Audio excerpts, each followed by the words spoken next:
안녕하세요. 저는 아이를 키우고 있는 40대 여성입니다. 그리고 한 남자의 아내이기도 하죠. 사람 인생이라는 게 어떻게 될지 모르는 것 같습니다.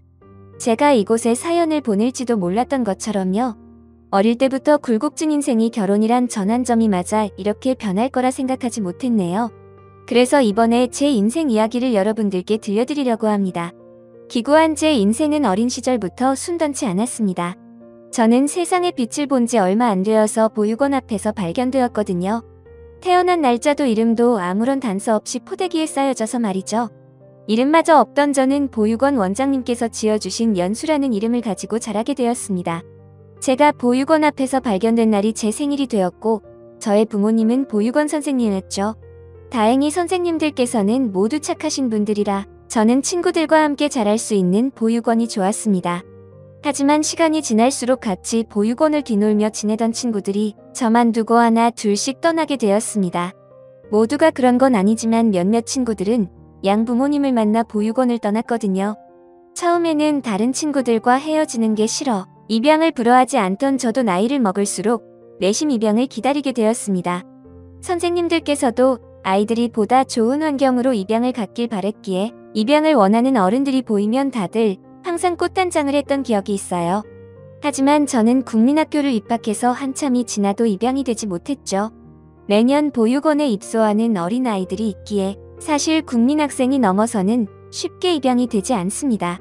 이미 6학년이 되었던 저는 모든 걸 포기하고 몇없는 보육원 친구들에게 의지하면서 생활을 하고 있었죠.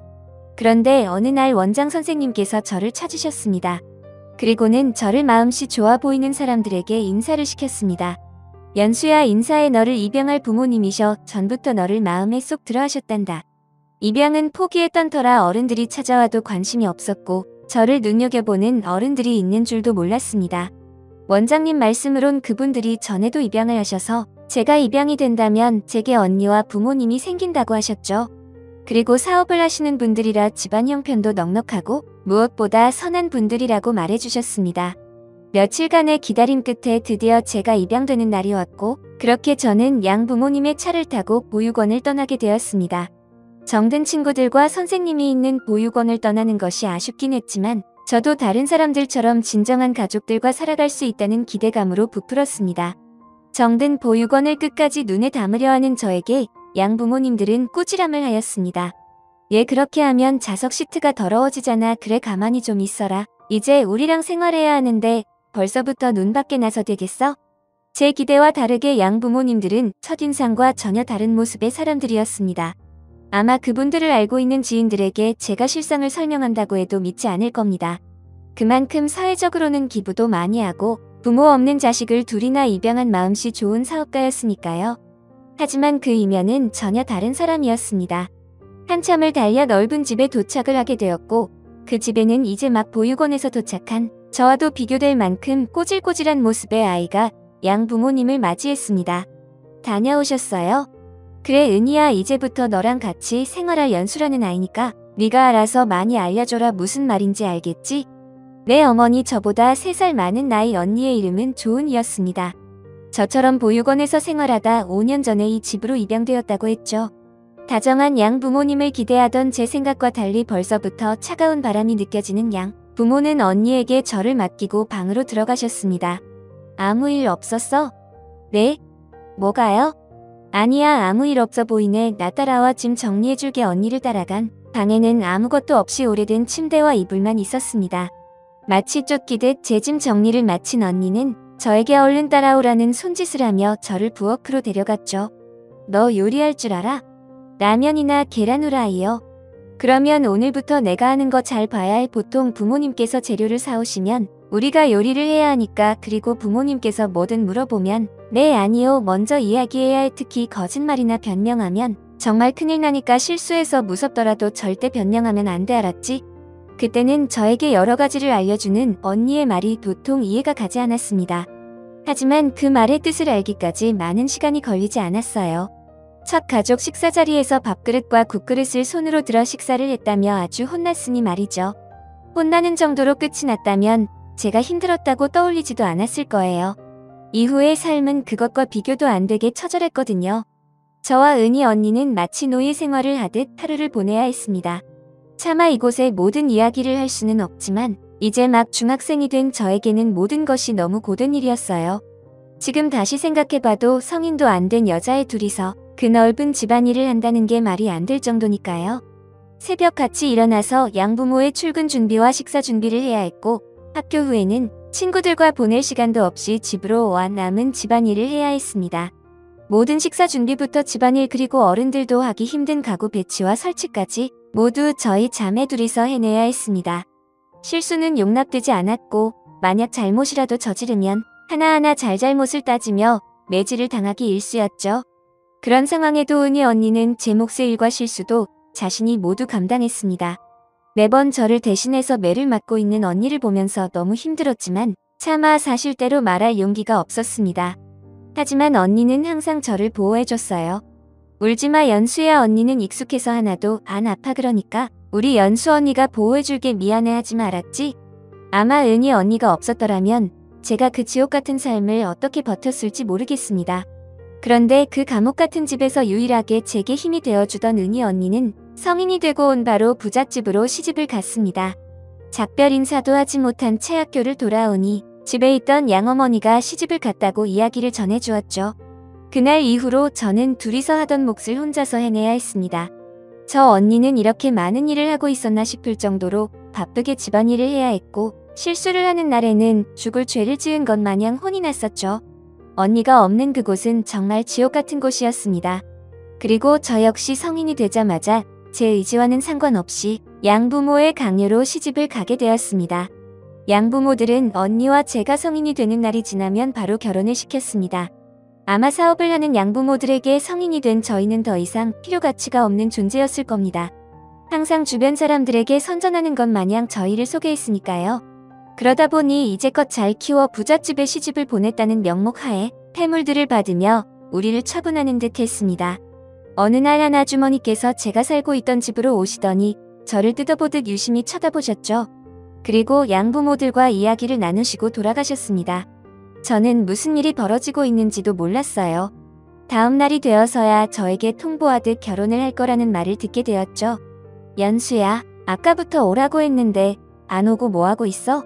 죄송해요 어머니, 압력솥에 요리를 하고 있어서 부엌까지 부르는 말씀이 안 들렸어요. 너 이제 곧 시집갈 텐데 그렇게 어리버리하면 누구 욕먹이려고 그래? 너 며칠 뒤에 결혼해야 하니까 그렇게 알아라. 네? 결혼이요? 그래, 언제까지 이 집에 붙어서 밥이나 축 내고 빌붙어 있으려고 했어. 너도 이제 다 컸으면 남자도 만나서 결혼도 하고 해야지. 우리가 너 입양해서 그간 밥 먹여주고 잠 재워주고 해줄 건 다 해줬잖니. 이제 결혼을 마지막으로 우리 의무는 끝난 거다. 그러니 괜히 친정이랍시고 찾아오려고 연락도 하지 말고 그 집에 가서 뼈 먹고 살아라. 알겠지? 요즘에는 다른 집에 강아지를 보내더라도 이러진 않을 겁니다. 지난 8년 동안 지내면서도 저에 대한 애정은 손톱만큼도 생기지 않았는지 저에게 양부모들은 냉정한 모습을 보여줬죠.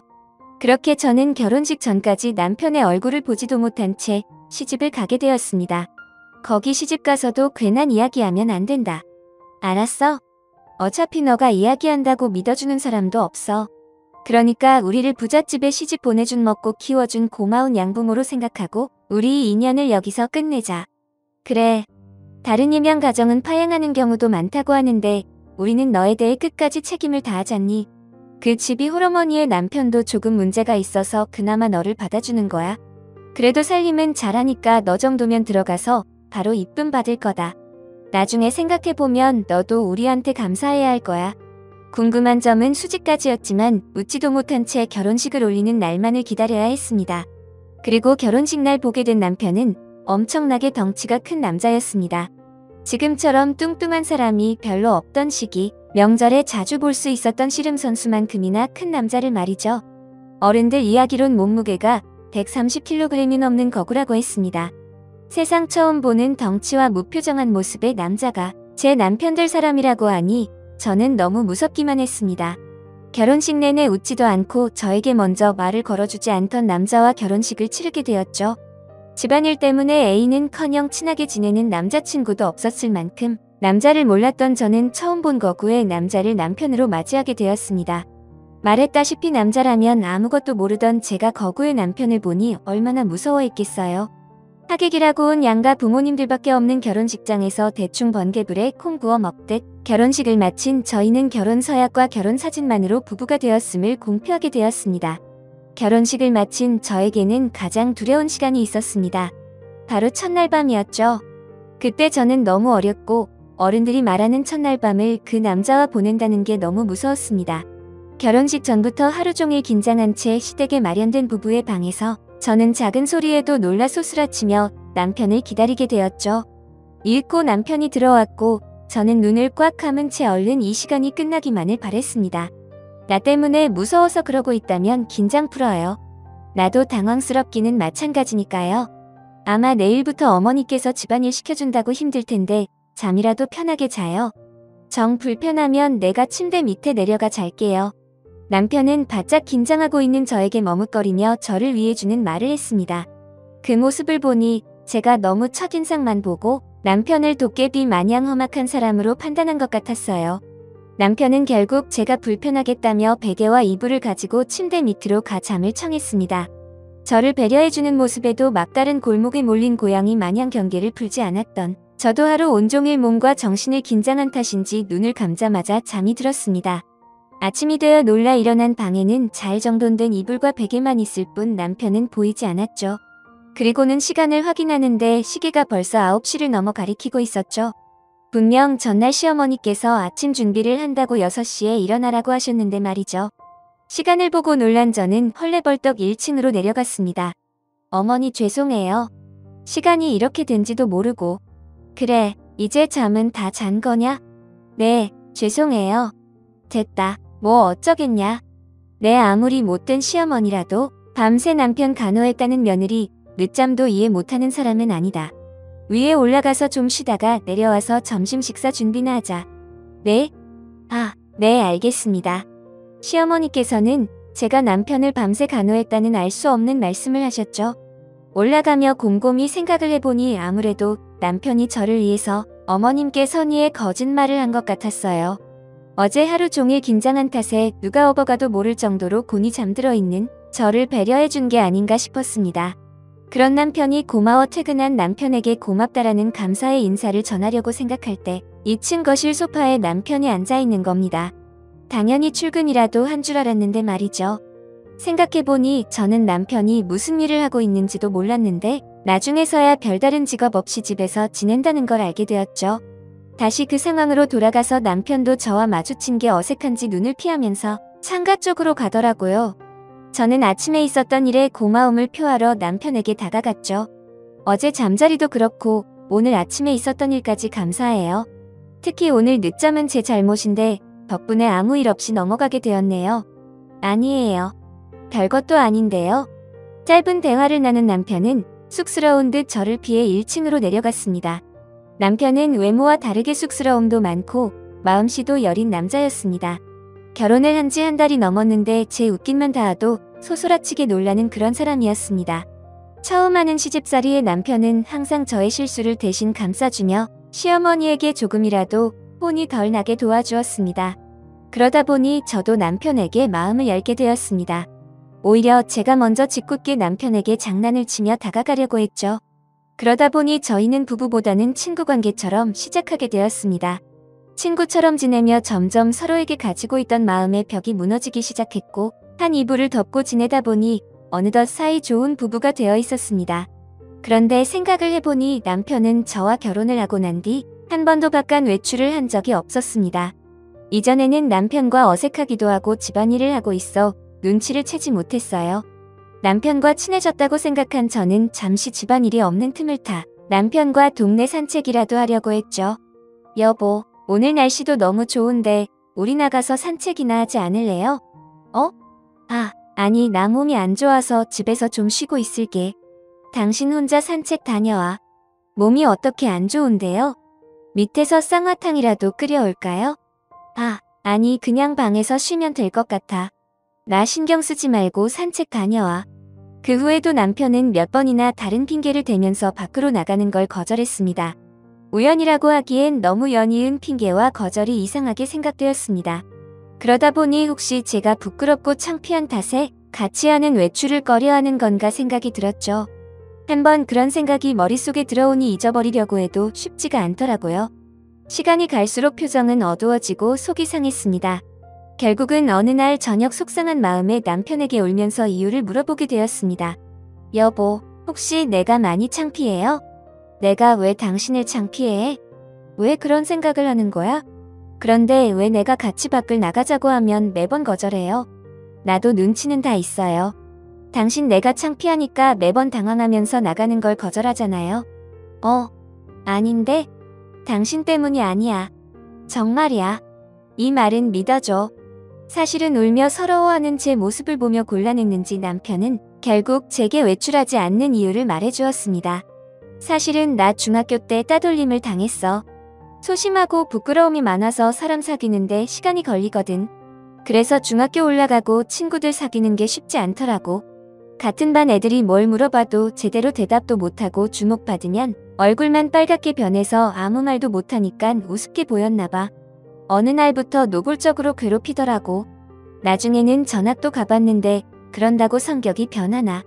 결국 못 견디고 중학교 자퇴를 했지.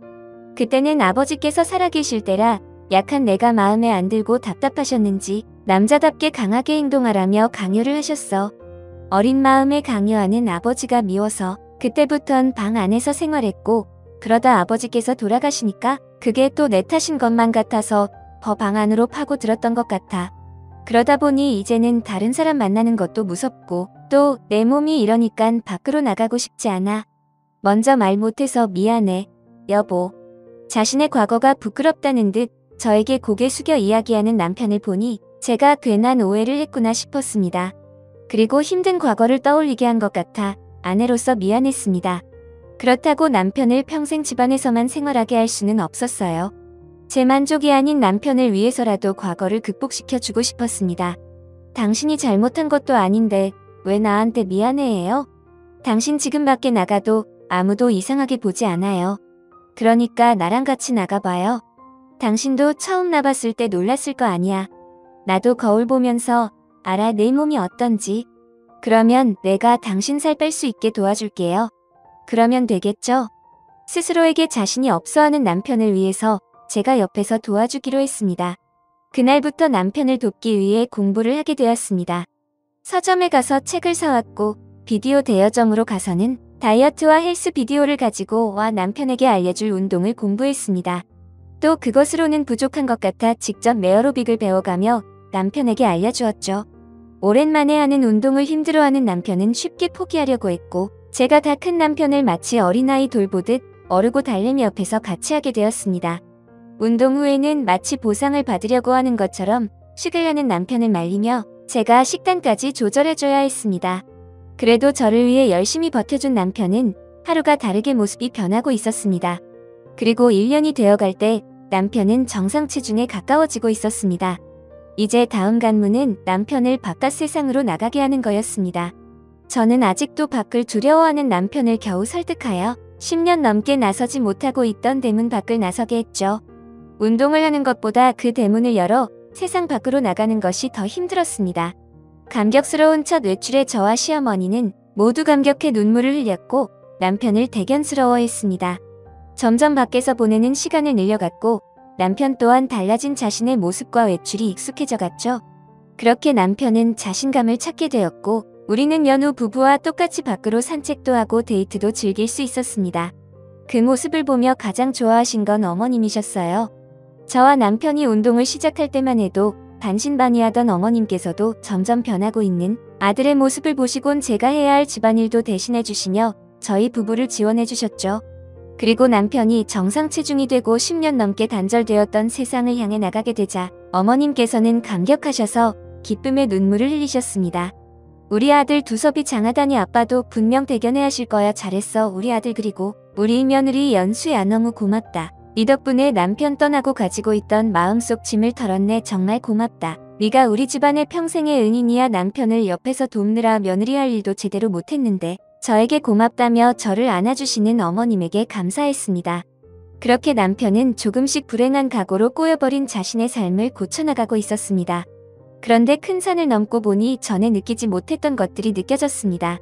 남편은 중학교 중퇴를 했지만 고등학교 검정고시까지 홀로 공부에 합격했다고 말했는데 대화를 하다 보면 기본 교과 과정에서 배운 내용들을 잘 알지 못했죠. 그런데 별 생각 없던 저에게 남편이 먼저 고백을 하는 겁니다. 여보, 사실 나 당신한테 부끄러워서 거짓말했는데 나 검정고시 본 적이 없어 미안해네? 왜 그런 거짓말을 했어요? 내가 그렇다고 당신 부끄러워하는 것도 아닌데 정확하게 따지면 내가 초졸이잖아. 내가 우리 아버지 세대처럼 교육받는 게 힘든 세대도 아니고 요즘에 초졸인 사람이 며칠이나 된다고.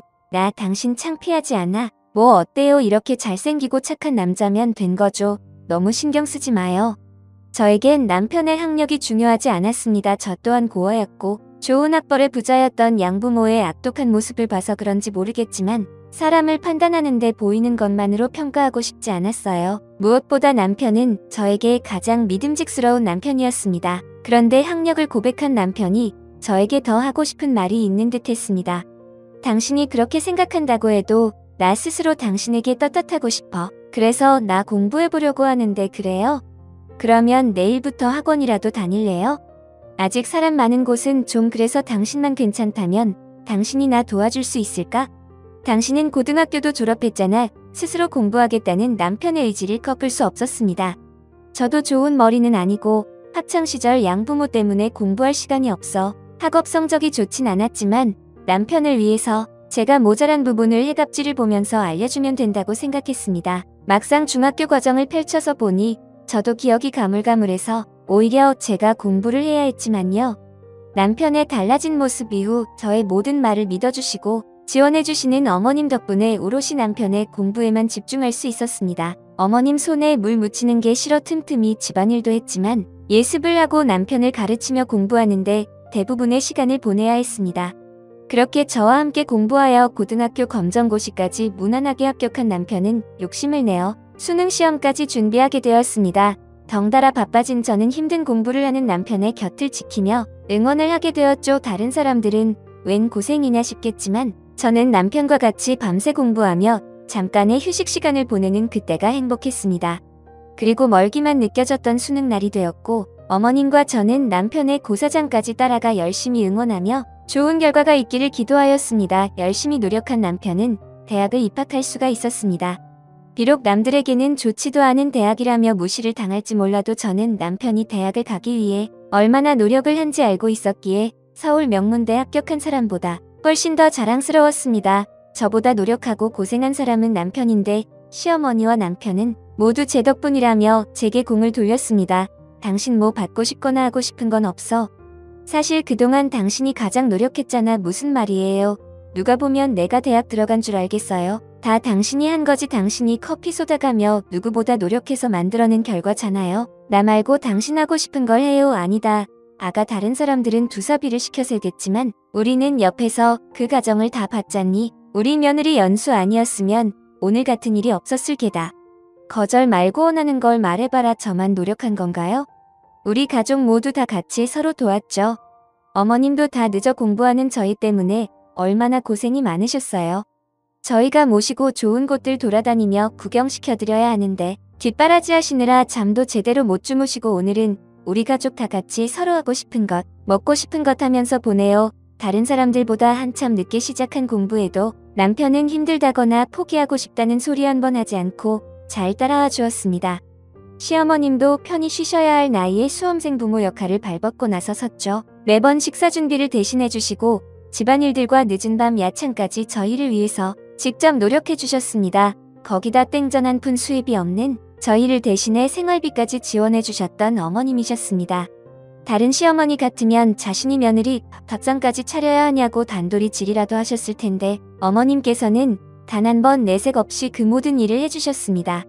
그러니 제가 더 감사할 수밖에 없었죠. 남편이 대학 합격 통보를 받고 나서 며칠 동안 우리 가족은 서로의 고생과 노력을 치하하며 즐거운 시간을 보냈습니다. 그렇게 5년이 채 되지 않아서 저희 세 식구는 진정한 한 가족이 되어 있었습니다. 대학 생활을 하게 된 남편을 뒤로하고 저는 다시 일상으로 돌아와 집안일을 하면서 살게 되었습니다.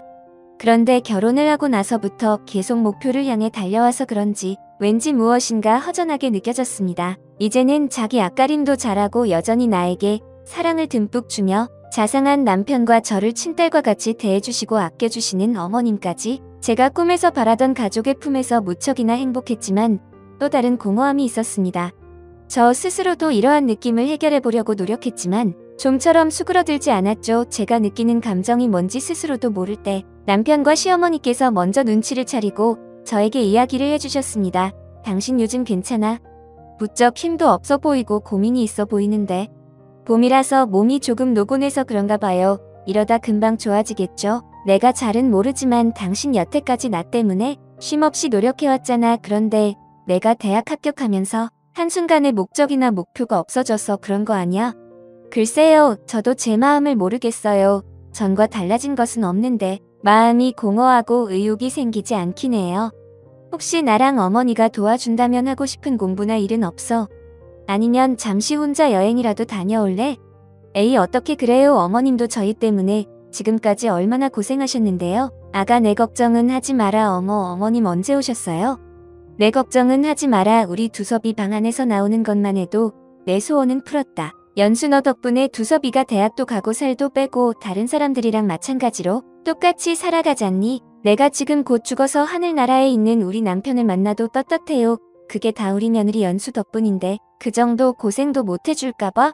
내가 해준 것에 비하면 100만 분의 1도 안 되는 일이니 신경 쓰지 마라. 정 힘들면 사람 써서 생활해도 되니까 내가 하고 싶은 공부나 일만 생각하렴. 든든하게 제 뒤를 받쳐주겠다는 남편과 시어머니 덕분에 저는 처음으로 행복한 고민을 하게 되었습니다. 처음에는 무작정 공부를 해서 남편처럼 대학을 가볼까 생각했습니다. 그리고 대학을 졸업 후 어떤 직업을 가져야 하나 싶었죠. 한참을 고민해 생각하고 있는데 남편이 무심히 한 말에 깨닫게 되었습니다. 아직도 고민 중이야? 등록금이 몇만 원도 아닌데 졸업하고 내가 잘할 수 있는 직업이 뭔지 잘 모르겠어요. 뭘 그렇게 어려워해? 당신 이미 우리 집에서 검증된 직업이 있잖아. 내가요? 뭐예요? 내가 당신 덕분에 대학 들어간 거잖아. 아니, 아무리 쉽다고 하는 검정고시도 누구 덕분에 내가 합격했는데 가장 가까운 데 답이 있는 걸 남편이 말해주고 나서야 깨닫게 되었죠. 저는 남편과 시어머니의 전폭적인 지원 속에 교사라는 꿈을 가지고 공부를 하게 되었습니다. 다행히 남편이 수능 준비를 할 때 같이 공부를 했던 것이 도움이 되었습니다. 물론 그렇다고 쉽지는 않았습니다. 첫 수능에 만족할 만한 결과를 받지 못해 재수를 해가면서 공부를 하였고 드디어 제가 원하는 대학에 들어가게 되었습니다. 그리고 조금 더 구체적인 제 미래를 꿈꾸게 되었죠.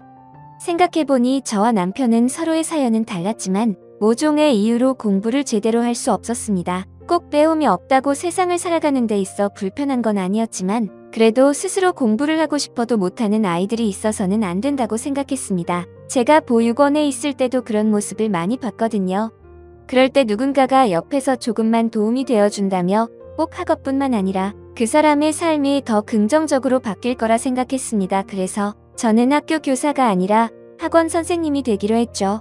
저는 대학을 졸업하고 다른 학원에 다니며 학원 선생님으로서 경력을 쌓게 되었습니다. 경력이 어느 정도 쌓인 이후에는 학원을 나와 어머님이 가지고 계시던 건물 중 한 곳에 들어가 개원을 하게 되었습니다. 그리고 조금이라도 어려운 아이들에게 배움을 공유하고 싶어 수익을 추가하지 않고 아이들을 받게 되었습니다. 적은 아이들로 시작할 거라는 제 생각과 달리 많은 학부모님들께서 학원을 찾아주셨습니다. 그렇게 학원은 제 예상과 다르게 시작부터 잘 되어 갔습니다. 그러던 도중 어머님께서 돌아가시게 되었습니다. 시집으로 와 못난 저를 과분할 정도로 사랑해주시던 어머님이셨는데 예상하지 못하게 일찍이 세상을 떠나시게 되어 너무 가슴이 아팠습니다. 처음에는 무섭게만 느껴졌지만 정말 저에게 친어머니만큼의 사랑을 주셨거든요. 그런데 어머님께서 돌아가기 전 저에게 선물을 남겨주신 걸 알게 되었습니다. 어머님께서 자신이 가지고 계시던 재산 전부를 저에게 유산으로 남겨주신 겁니다. 언제 작성하셨는지 변호사가 내미는 유언장을 보니 다시 한번 감사한 마음에 눈물이 왈칵 쏟아졌습니다. 눈물 콧물을 쏟으며 어머님께서 작성하신 유언장과 편지를 읽으며 가슴에 새겼습니다. 정성스럽게 시어머니의 장례를 마치고 저와 남편은 어머님이 없는 가족의 빈자리를 느끼며 힘든 시간을 보냈습니다. 다행히 시간이 약이란 말이 맞는지 차츰 어머님이 안 계시는 생활에도 적응을 하게 되었죠. 그리고는 가족의 빈자리 때문인지 잊고 있었던 언니가 떠올랐습니다. 가끔 떠오르긴 해도 제 삶이 바빠 일상에 쫓겨 다시 잊고 살았는데 이제라도 언니를 찾아보고 싶었습니다. 양부모에게 가서 언니에 대한 단서를 알아내려고 했지만 그 사람들은 이미 외국으로 이민을 가고 난 후였습니다. 결국 저는 언니를 찾으려 사람을 고용하게 되었습니다. 하지만 흥신소에서도 제가 가진 단서가 너무 없어 찾을 수 있다는 장담을 하지 못한다고 했죠. 흥신소에게 의뢰를 맡기고 저 나름대로 언니를 수소문하며 찾아 나섰습니다. 그렇게 3달의 시간이 흘렀고 언니를 찾았다는 흥신소에 연락을 받게 되었습니다. 저에게 언니의 주소를 알려주는 흥신소의 사람은 의미심장한 이야기를 했습니다. 안타까운 상황이니 잘 생각해보고 연락을 해보라 하더군요. 부잣집으로 시집가서 저보다 더 잘 살고만 있을 줄 알았던 언니가 안타까운 상황이라니 갑자기 걱정이 되었습니다. 다른 연락처 없이 주소를 주는 것을 보아 집 전화와 휴대폰마저 사용하기 힘든 형편임을 예상할 수 있었죠. 저는 지체하지 않고 언니를 찾아가게 되었습니다. 언니는 예전에 양부모 집에 그리 멀지 않은 곳에 살고 있었어요. 이미 재개발 지역이라 빈집도 많은 동네 가장 구석진 곳이 언니가 살고 있는 집이었죠. 지붕은 슬레이트로 되어 있고 벽은 페인트조차 발라지지 않은 허름하고 아주 작은 집이었습니다. 그런데 그것도 언니 소유가 아닌지 집주인이 퇴거 명령을 부탁하는 메모들이 붙어 있었죠. 조심스럽게 문을 두드렸고 여성의 목소리가 들려왔습니다. 10년이 더 넘은 시간이 지났지만 단번에 알 수 있었습니다. 은희 언니의 목소리가 맞았죠. 그런데 안에서 들려오는 언니의 말이 정상적이지 않았습니다. 문만 두드렸을 뿐인데 저에게 온갖 욕을 하고 있었습니다. 언니, 저 연수예요. 동생 연수요. 제가 이름을 밝혔지만 안에서는 아무런 소리가 들리지 않았죠. 한참을 앞에서 다시 되물어도 답이 없는 언니를 집 앞에서 기다렸습니다. 그러다 작은 문틈을 열고 저를 쳐다보고 있는 언니를 보게 되었습니다. 언니, 저 연수예요. 연수요. 벌써 저 잊은 거예요? 정말 연수가 맞아? 너 연수야? 언니 미안해요. 내가 너무 늦었죠. 한참을 경계하던 언니는 나이든 저를 알아봤고 그제서야 문을 열어줬습니다. 예상하고 있었지만 언니의 상황은 좋지 않았습니다. 바깥보다 더 낡은 집안은 당장에 무너져도 이상하지 않았고 온갖 쓰레기들과 벌레들이 있었죠. 그곳에서 정상적인 생활은 불가능해 보였습니다. 그리고 그것보다 저를 오랜만에 보고도 계속 혼잣말을 대내는 언니가 더 걱정되었습니다.